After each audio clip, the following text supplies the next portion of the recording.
Hello నమస్తే అండి. ఇవాళ నేను చికెన్ ఫ్రై చేయబోతున్నానండి. దానికి కిలో చికెన్ తీసుకున్నాను. అందులోకి ముందుగా మనం సాల్ట్ వేసుకుందాం.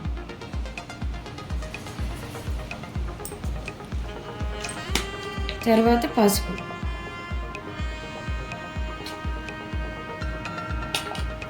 ఇందులోకి కారం 2 స్పూన్లు వేసుకోవాలి. ఇందులోకి అల్లం వెల్లుల్లి పేస్ట్ 1 స్పూన్. ఇప్పుడు ఇందులోకి పెరుగు. ఇప్పుడు దీన్ని బాగా కలిసేలాగా కలుపుకుందామండి.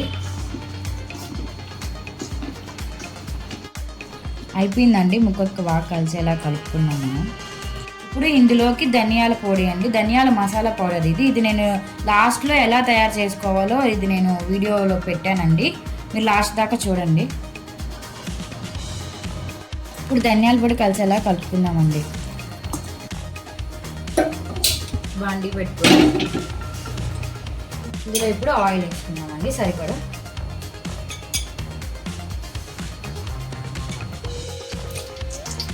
నూనె హీట్ అయిందండి. ఇందులోకి మనం మ్యారినేట్ చేసి పెట్టుకున్న చికెన్ వేసుకుందాం.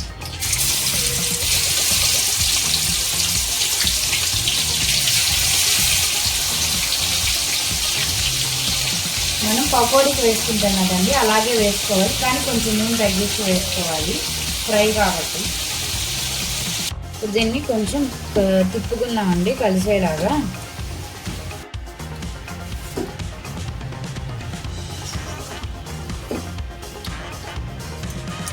ఇప్పుడు దీని మీద కాసేపు మూత పెట్టుకొని 10 నిమిషాలు మగ్గించుకుందాం.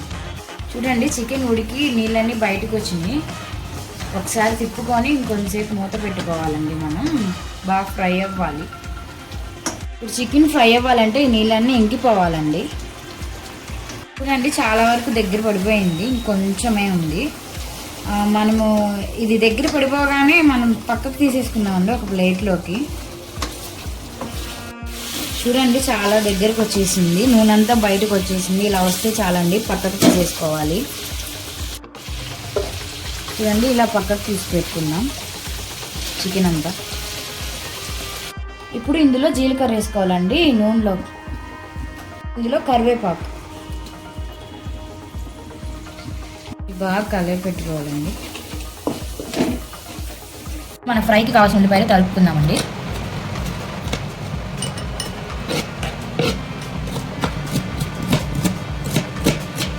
ఇప్పుడు ఇందులోకి మనం తరిగి పెట్టుకున్న ఉల్లిపాయలు వేద్దామండి. ఉల్లిపాయల్ని బాగా వేయించుకోవాలండి. ఉల్లిపాయలకు సరిపోను సాల్ట్ అండి. కొంచెం వేగాయండి. ఇప్పుడు మనం ఇందులోకి 1 స్పూన్ అల్లం వెల్లుల్లి పేస్ట్ వేసుకుందాం.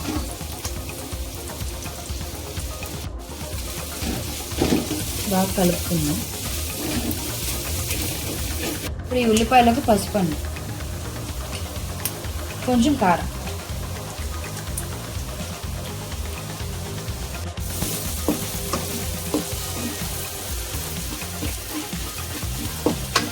ఉల్లిపాయలు చాలా వరకు వేగిపోయినాయండి. ఇప్పుడు మనం ఇందాక తీసి పెట్టుకున్న చికెన్ని వేసుకుందాం. దీన్ని బాగా కలుపుకోవాలండి కలిసేలాగా.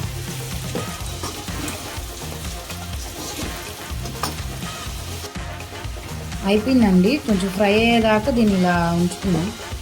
చికెన్ ఫ్రైకి పౌడర్ అండి, దానికి కావాల్సినవి ఇవన్నీ: ధనియాలు, చెక్క, లవంగా, ఎండు కొబ్బరి, జీలకర్ర, బియ్యం అండి. కొంచెం అన్నీ ఫ్రై చేసుకొని పౌడర్ చేసుకోవాలి. ఇప్పుడు ఇందులోకి మసాలా అండి, ఫ్రై మసాలా. ఇది 2 స్పూన్స్ వేసుకోవాలి. బాగా కలుపుకుందామండి కలిసేలాగా. ఇంతేనండి, ఇది ఇంకా 1 మినిట్ ఇలా ఉంచి స్టవ్ ఆఫ్ చేసుకోవడమే.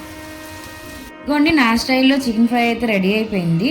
ఇందులో కొత్తిమీర చల్లుకుందాం. చికెన్ ఫ్రై అయితే చాలా బాగా టేస్టీగా వచ్చిందండి. నచ్చితే సబ్స్క్రైబ్ చేసుకోండి.